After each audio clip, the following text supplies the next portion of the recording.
Alright. I guess we'll just go right into this. Future Card Buddyfight episode 27. Yep. Ah. We have the first bad episode of season 2. Yeah, it's probably one of the first hiccups of the season. It had its parts, its moments, but my god, it had some bad ones go with it. It wasn't season 1 awful, but it was getting close. Because of the one big problem this show has. It doesn't know how to just let its morals die.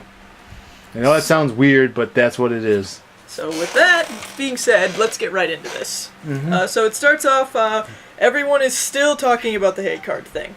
Oh my god. And they just keep going on about it. And the thing is that they didn't use the same dialogue as before. So now it's like, last episode everyone was like, oh, this stuff is bad, dude, and whoever uses it must be real losers, making Zanya feel embarrassed that he ever did use them before. And now it's like, well, there's mixed opinions across the board. Yeah. All of a sudden. Tetsuya freaking changing his mind. Yeah, no, I gotta have that now. That's awful. And yeah, also Zanya sounding so smug about it. Now it's so smug that he would willingly admit that if the occasion called for it, he would use them. Yeah, so then Kazane gets all steamed, and her Blade Wing Phoenix says, "Why you?" Why you? Like, it sounds like he's angry at her, but it's obvious he's asking why should you be the one fighting. He's like, why you? And she says she's all mad that he used the card. But let me tell you something. Yeah. Freaking, of all the people in that group who should be mad about someone using these quote-unquote hate cards, she's not the one to do it. Need I remind you that she has no less than 2 cards in her deck that are the very definition of hate card. Of a hate card. Dungeon World's whole thing is... adventurers, mostly. Yeah, adventurers mostly, but yeah.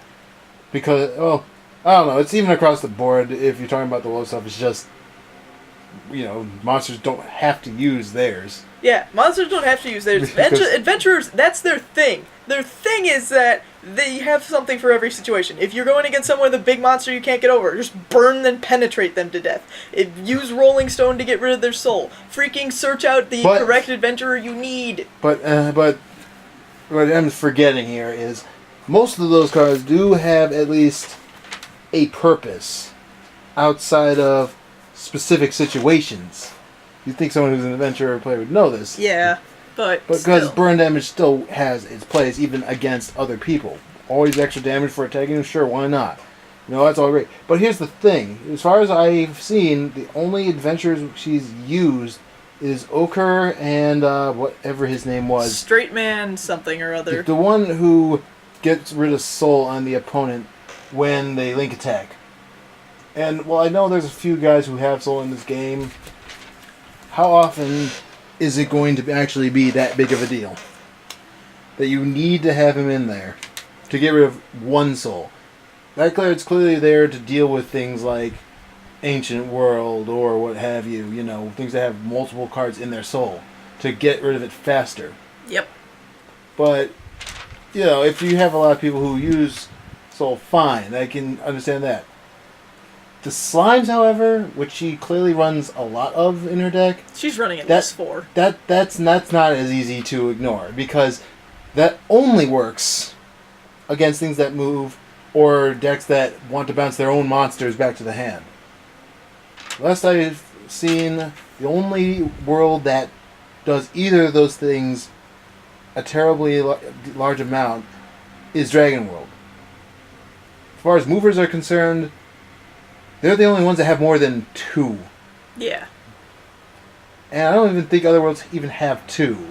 Like, I was trying to think of some. We couldn't think of 2 off the hand. Couldn't think of any worlds that had 2 movers. Besides them. Besides Dragon World, which has a whole archetype based around moving. Yeah. But she uses them. They aren't useful against anyone else. Yeah. But Dragon World, but she uses them in mass. And using a dungeon enemy deck, and the fact that she's using a hybrid deck showcases that she doesn't have to use the gummies. She has the option not to. It's surprising she has them in there, considering how little space would be left for a hybrid deck. But no, they're only there to deal with. They're only there in the first place to deal with Halberd. as far as we could tell, dude, because, shoot, no one else uses move that much in the show. Yeah, in fact, I think Dao is the only person who uses move in the show. Yep. At Noboru, but he's not here, and that's Dragon World anyway. Yeah. Like, Kazane has the card, but I've never actually seen him move. Not Kazane, Zanya has the move ninja, but I've never actually seen him use it. Oh yeah, he has it too, but he hasn't used it in forever because it's not really good for Katana World. They don't need it. Yeah. But the point still stands. It's real. She who's complaining so much about this guy using this card that's good against multiple worlds. He's using it because it's, only situationally, with quotation marks, good. Mm-hmm. When she has cards that are good against effectively only one world, yeah, especially it's kind of a hypocritical thing to say.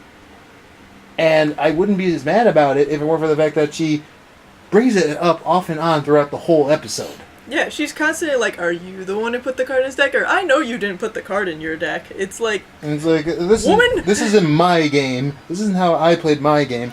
And it wouldn't have been as bad if you just let it alone in the first couple minutes. It's like anyone else could have done this argument and it would have been fine. But no, they had to pick the one person who uses the freaking deck that has the most situational cards ever. I guess that's all you say about that. The long story short, that's kind of a dumb reason for her to be angry and going up there, especially considering the preview from the last episode said that she was mad that he was holding back and not taking her seriously, which would have been more of a reason. Yeah. So, continue. After that, it goes into a little detail about how Kimura found his buddy and how, for some reason, the fairy didn't know what she was getting into. Like, we've seen that everybody... Every single buddy knows at the very least what their future partner is going to look like. Even if they don't know much about them, they at least know who they are. But she didn't. I don't know how, but there you go. She lost a bet. Just go find one random person opening a pack and just join them. Yeah. So then they're walking along. She's yapping nonstop. She's even voicing over her yapping. Voicing over her own yapping. and as punishment, she runs into bees. So then Kimura actually saves her by shoving her in his mouth and taking the bee stings for her. So that was probably they have a very kinky relationship. Yeah, they do have a very kinky relationship, but it was actually probably one of the better parts of the episode, just learning about how these two have grown to become friends and how for the longest time she was his only friend and kind of still is until recently. Yep, and apparently she likes it that way. Yep. But we'll get into that later. She is literally Tinkerbell. Yep. So then, Ruga apparently took him in as a pupil and almost straddles him. They really should have showed that leg. For a second, I thought that his leg was on the other side of his gut, so I thought he was sitting right on top of his gut, just staring down at him. You lost it, now you're gonna take it. And I was like, oh my god. I was too, I was just like, this became a very different show really quick. Just like Lex Luthor and Superman in that one movie. Remember that one? So, yeah. Who's your daddy? So then, he vows to get stronger in order to make friends. And oh my god, please shut up about the hate card thing, because they keep going on about it after that. We still don't know the rules about this tournament either, because they're like, oh, we need to get this win now. At first I was like, well, like someone pointed out in comments that it's possible that it's a like a King of the Hill sort of thing where you just kind of go until you lose. Mm-hmm. And at first that's what I thought it was, and that's what made this seem kind of, like it doesn't make sense, because it's like either you're going to win or you're going to lose, and if you're going to win or lose at some point, you might as well just keep going until you lose. There's no harm in it. Mm-hmm. But then I think later on in the episode they say something about 4 more wins, and I'm like, well, that's out the window. Yeah, unless they're talking about they just need to defeat the 4 other guys, but I guess. Still, they... But it's like if they win, that means that they'll just keep on taking them out, but whatever. Yeah. Point is something, they just gotta beat the last 4 guys and we're good here. Yeah. But they can't afford any more losses, though it really wouldn't matter if they did, because that just means they weren't strong enough either way. Yeah, so then Kazane goes up and everyone's like, well, I've never seen her fight. Is she any good? And Gao's like, she might be the best player here. And even though the last time she was seen in a fight, she lost against Gao. And the only people we know she's won against is just random people. A bunch of no faces at a card shop when Gao has, again, not to sound like a broken record, has beaten the best player in the world, the best players in his school, the best players in the whole academy, junior high and elementary, etc. And wanted criminals. And various wanted criminals, including the guy that they are fighting currently, not Kimura, but the guy that they chased there. Mm-hmm. And it's like, do you really think Kazane's the best player on your team when you have a no-loss winning streak?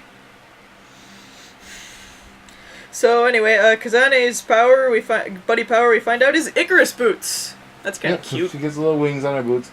She keeps bouncing around. She's trying to make us still like her, and it's like, we like you, just shut up about your damn sword hate thing, and we'll be good here. Yeah, just Kazane, please stop. You're a likable girl. I know we keep going on about it. It's just, but they want it. Shut up. It's just, and when you have to see the thing a couple times, and you have to hear her keep saying it, it makes you kind of mad. Yeah. So then he brings out the tree monster. Oh god, this part, right? Yeah, his first turn. You know you can only attack once on your first turn, and he attacks and deals 1 damage. 1 damage, and people are like, man, even with a bad hand, 1 damage is pretty weak. I think he's holding back, and I'm like, what if that's the only monster in his hand? It's a weapon-heavy world, apparently. Even if it's not, dude. What if it was the only weapon in his hand? I mean, monster in his hand. Like, what if he had only spells? Dude, it's like, why is the first attack an indicator that maybe he's holding his punches? Because he threw out a guy who doesn't have a big crit. Maybe he just didn't have it. It's not like they can see his hand. And if they can, then they're cheating. It would have made more sense if he sent out Sylph the first turn. Since I think she only has 1 crit too. Doesn't matter. The point is that that's kind of dumb. They have no way of knowing what his hand is, but they act like he must be cheating. He must be not trying or something. And then Gao brings up the OTK thing again. Oh yeah, I like this one, dude, because he brings up how it's wrong and stuff to do an OTK, even though, you know, if a card game company makes it possible and then shows it off, it's going to be used somewhere. Mm-hmm. But that's not the point this time. The point this time is he's saying how wrong it is, and then not 2 seconds afterwards, Tetsuya's talking. Tetsuya and Azuma mentioning how they just did it in the last episode, and how Ruga did it to the back. No one gave them shit. They all thought it was cool. I think Gao forgot that it happened. Gao wasn't even paying attention. I almost want to believe that there are a different group of writers that they brought in for season 2, and then they got busy doing something, so they had to bring back the season 1 writers for this one. Because they're forgetting things that were kind of important. Yeah, so then Gao's all worked up and screaming at Kimura, and thankfully Kazane shows her true colors again and says that he needs to cool it. Yeah, he's in a yelling mood. Yeah. Or something like that. Yeah, so then she plays a mission card, and everyone's like, what's a mission card? Well, wait, no, Drum says, what's a mission card? And Axia says, you don't get out much. No, you don't get out much, do you? That was I don't know what the hell that was. Actually, a best gay dragon ever. So, Yep. oh yeah, because he didn't, then she link attacks with the adventurers. Oh yeah, and explain why she did it. Like, we needed a freaking status report about what the benefit of doing this is, when they could just said that this guy's skill is this, and this guy's skill is this, and then they did this to do this. Like, we don't need it for that. It wasn't like it was hard to keep up with. Yeah, and then also they're like, oh, he's still going easy on her because he didn't use a counter card, even though he has one. And it's like, but we don't know if he has it in his hand, actually. We just know that it exists. We know that the world has a counter card. We don't know if he has it in his hand. In fact, they even specifically are saying, does the Legend World have any counterspells? And Google goes, I think they have one called this or whatever it was. And he's like, I knew it. And I'm like, you knew what? He doesn't. You don't know he has it in his hand. You just know that there's a possibility it's in his deck. He may not have even put it in his deck for all you know. You don't know. The real problem with this episode is that they're going under the opinion that either we or the characters know what's in his hand. When we outside of don't. Kimura and Sylph. And there's no way for us to know, because they don't show us anything. I thought they made the cards, all white so we couldn't see anything on purpose, so that they wouldn't have to worry about animation errors in the hand. So, you guys are taking advantage of the fact that no one can see this stuff. And freaking going on about how he's not playing to the best of his potential, like he has a choice in the matter. Like, I know he actually is, before anyone says anything, I know he actually isn't trying his best, but the characters have no way of actually knowing that. The only people who would know is Sylph and Kimura. Yep. So then everyone's like, oh man, he's going easy. And then they bring up the moral of, it's bad to fight your best, but it's also bad to not fight your best. Yep. I know that sounds confusing, and she kind of mixed all the things together, but that's what's going to happen when you have different morals in one thing. Because he's sad that he's realizing that he's being a jerk because he's not trying his hardest, and Gao's yelling that he's not trying his hardest. But when he uses cards that are accessible to him, or if people attempt an OTK when they have it in their hand, dude, all of a sudden it's a bad thing. Unless one of his friends do it, in which case it's okay.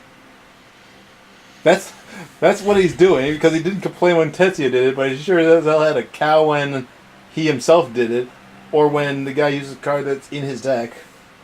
It's like, if you have access to a card that could be good in a situation, that comes up often, and you can have a card that searches it out, why wouldn't you use it? Oh, I'm not even mad about that anymore, dude. I'm just mad at the fact that they keep contradicting themselves again. They weren't doing that for a while, but now they're going back to, well, we said last episode, don't do this, but do this. It's not how morals work, guys! They're backhanded morals. They don't actually believe what they're saying. They're just saying it because they need to fill time. What do kid shows do? They have a lot of morals. Let's just go with that. Oh my god. So then Ruga... we really talk about how the gummies were groping freaking Kimura, or how the freaking treasure chest licked a very inappropriate part of that fairy. Multiple times. Yep, and don't worry, we're using it as our picture thing, dude. So you guys will see it. Oh yeah. What's that thing you put on the things where it looks like porn? Blazers? That little... Oh yeah, braziers or something like that. Yeah, braziers or something. So then, Ruga gets on top of the roof and screams Kimura's names, and apparently this is important, because he never says people's names. Not that I've noticed. I can't even say it's true, because he said Gao's name like 3 times when he first showed up. When he freaking was about to lose to Gao, and the sword came down, and he was pissed. And what is the last word he said before he left for 20 episodes? Gao Mikado! Yeah. It's like he says someone had to hear him yell it at the top of his lungs. Yeah, so he basically tells Kimura not to give up, and Kimura's like, okay, I won't. And then Kazane starts going on about how they could be best of friends and be super special, awesome and stuff. And if you just didn't use hate cards or whatever. Shut up, Kazane. Yeah, and continue. She's like, we can totally be friends. And the fairy's like, no, I'm only allowed to be his friend. Yep, the only friend he's ever had and will ever need. And I'm like, whoa, chill it, lady. Yeah, and everyone's like, whoa, fairy's got some drama. I know, the girls are. And the other guys, and the guys are like, you guys are weird. You girls are weird, I should say. Yeah, freaking Kuguru had to cover her eyes for some reason. Because reasons, I don't freaking know. I don't think these creators know how girls work. I don't know what to tell you, Em. So, freaking Kazane acting holier than thou, accusing the fairy of putting the hate card in. Yes, that's right. She was doing that too. She was just accusing everybody of doing it. I forgot that she was just doing that. I'm like, why are you doing that? The world's greatest detective. But there's another thing that kind of got me mad during this whole thing. When apparently everyone forgot the reason why they're there. Yeah. Because, they say maybe we should have just let him throw the match. You know, we didn't have to save Kiri or anything. No, he said at the end, after everyone was saying, this is what makes Buddyfight great. People try to just have fun and junk like that. I forgot what their specific words were. But they were talking about this, and the whole time I'm thinking, did you guys forget Kiri's kind of abducted? No wonder he goes to the dark side. And that you guys are there not to have fun, but to save him? Gotta save my dad! And Parako, while we're on the topic, why do you care if he's holding back or if he's not trying his hardest? He tried to eat your buddy. Do you really care? Like, did everyone forget why they were there until the last, 3 minutes? Dude, they were talking about how great it is to have fun in the buddy fights and stuff, and that everyone should be trying their hardest, not just them, but their opponents too, because otherwise it's not fun. And the whole time I'm thinking, Kiri's being brainwashed while you guys are talking about this, because you guys are taking out your opponents fast enough. For all you know, he's being sodomized in their locker room. It's really weird, Em, but yes, the point is that, come on, guys, forget about your creed of having fun when one of your good friends is missing. Yeah. Like, seriously. You know, his parents aren't worried sick or anything. Yeah, I don't even know if he actually has parents or not. Yeah, so, they find out the president did it because the fairy has a big mouth. Yeah, so then, everyone's all worried, and Kazane's like, you should when a friend does something you don't like, you should yell at them for it. And it's like, and the whole time I'm sitting here, I'm like, does that guy look like he's the kind of guy who thinks of him as a friend? Does he look like the kind of guy who has any actual compassion? Especially considering the fact that he's pretty much just came out and said, yes, we kidnapped your friend. If you want him back, you have to beat us first. Does he seem like the guy who can just be reasoned with unless you threaten him? Spoilers, that's what Kabira did. He didn't just say it nicely. He threatened him. Very violently threatened him. So it's like, yeah, that's the moral there. It's not if he's your friend, he'll accept it. It's if someone does something you don't like, threaten them and beat them in the face, and then they'll have to listen to you, because what are they going to do about it? That's the moral they gave us there. This show and its morals. As I know we use the word moral a lot, but seriously, I know this is supposed to be for a kid. This is supposed to be a show for kids, but they're telling people, go beat people who do things that you don't like. And that's really what the problem with this episode is the morals. That is the biggest problem. Otherwise, this would have been a great episode. Yep. And then, also before he says, I know they didn't come out and say it, because I said that he should just talk with them about it. But when you see Kimura go up in his face, threaten, he literally threatened him. Didn't he say he was going to eat him? I don't remember what he specifically said, but he said something along the lines of, don't do it again or else. Mm-hmm. And I'm like, freaking A, man, you consider him a friend and you threaten his life? Yeah, friends constantly threaten each other's lives. It's seriously. Clearly that there's something got mistranslated between the dub and the English dub and the Japanese one. Not to mention, you should probably always check your deck after someone's been fondling it. Yeah, that's something we should have brought up last time too. It's like, seriously, your deck went missing for who knows how long, and you didn't bother to look and make sure everything was in place. Yeah, he didn't even know it went missing because of the fairy. You think the fairy would have checked? Or told him? Yeah. So, he tries to go for game. He brings out 3 monsters, including his buddy, and uses the double attack card. And Kazane blocks one of the Penetrator's attacks, and he starts changing his game plan. And the president doesn't realize why he decided to start attacking her side monsters. But don't worry. Everyone else is in there giving him crap for it. What did they say specifically? Something along what, you don't know? Yeah, it was like, what, you don't know? You mean the card? You mean about that card? And they're their question is so sarcastic. I'm like, wow, these guys really just don't like him. Like, I figure they didn't because he's Ivo Academy's president, but more Asian. But still, like, geez, they just do not respect him at all. At least if the inflection is an indicator. Yeah, also, as Kimura's doing this, all of a sudden everyone starts cheering for him. It's like, yeah, we hated you before, but now that you're winning... Yeah, but now that you're winning, we actually like you. I know that what they were going for, but that's what it sounded like. Yeah, it was great. So then, But they were still insulting him even when he was winning. Yeah, frog face, way to go!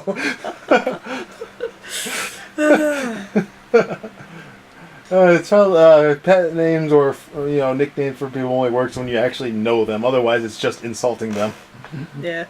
So then they were too lazy to draw the armor for. I don't know if they're too lazy. I don't think they got the memo. Yeah. Because the impact indicates that the user actually wears the armor. Which would have been cool to see. Yeah, dude, but she doesn't.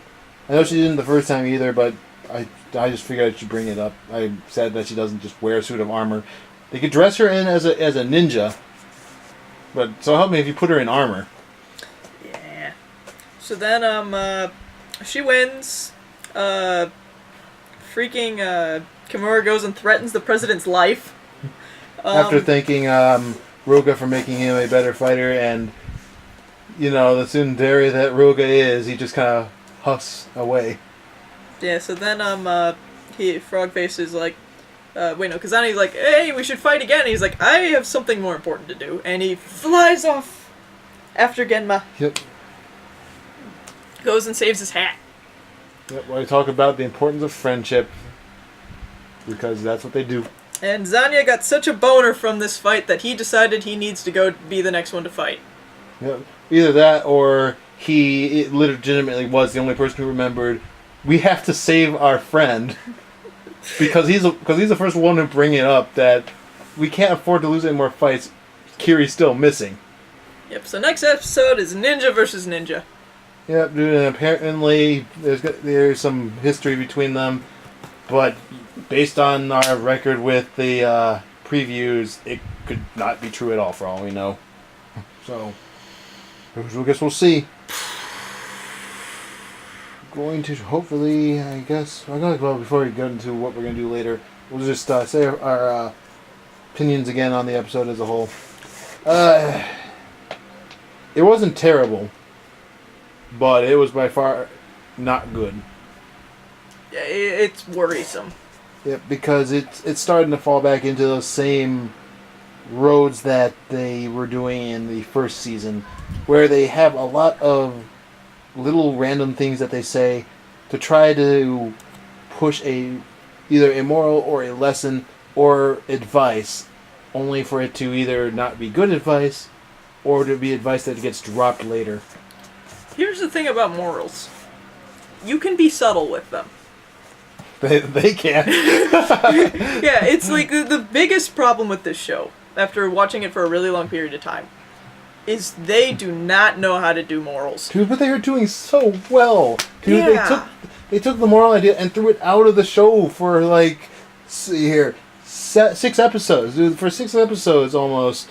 No morals. There was no morals that were just right there, dude. It was after crap happened at the beginning where we established that there's going to be a big thing that's going to happen later, dude. They find out that Kiri went missing, and now they are going to go find him. After Kiri's been having a lot of trouble accepting the fact that he might not be good at the game. Yeah, no, that... And there you go. There's a good setup right there. That's all you needed. But now they're going back to, you shouldn't use this card because it's wrong. And you shouldn't go light on your opponent, even if you can go light on your opponent, except for when you have OTKs, then you should go light on your opponent. See, because it's there it starts getting messed up. You know how to do that moral? That's don't go out of your way to be like an aggressive winner. Don't be mean. Don't rub it in people's face. Yeah, if they use the OTK and he was a dick about it, fine. But none of the people who did OTKs in the show so far were dicks about it. Not even Ruga was that big of a dick. He's a dick normally, so of course he said some dickish things, but he wasn't out of his way a dick. Yeah, he wasn't, having a huge bravado about how he's just pantses everyone and no one can beat him or anything. Dude, and it's like same thing, and the same thing applies to the hate card thing, dude. Like, there's no crime in using them, and there's no crime in using them, so there's no crime in using them for winning. But they freaking make it sound like you committed murder for doing it. Like, if it was a weapon that said, this card specifically destroys Dual Seeger, then, yeah that would have been stupid. And that would have been a dumb card to exist at all, first of all. But it would also have been a better version of a hate card. Because, there is literally no reason to use it. Like, it has 1/1/1, but when the opponent has a Dual Seeger on the field, it gets plus 10, gains 5 crit. Yeah, like, you know what and penetrate. You know what a better example would be? This card destroys any Ancient World card. That would have made sense. You have to do that too. Because that's saying it only works against this particular world. Mm-hmm. And I know we keep going back to that, but they all connect, so it's kind of hard when an not to episode do it. takes 28 minutes to freaking tell us about this non-stop. Yeah, that's true too. It's like, seriously, they brought it up so much. It's really the big thing to talk about because they think it's so important. It is a very huge problem with the show. Otherwise, there was great parts to this episode. I just want them to stop doing the morals, or if they have to do it, commit to one. Because you can't say something like, you can't hold back on your opponent, but you also can't use the best strategy you have available to you if it's in your hand. Because that's what they're saying, and that's wrong.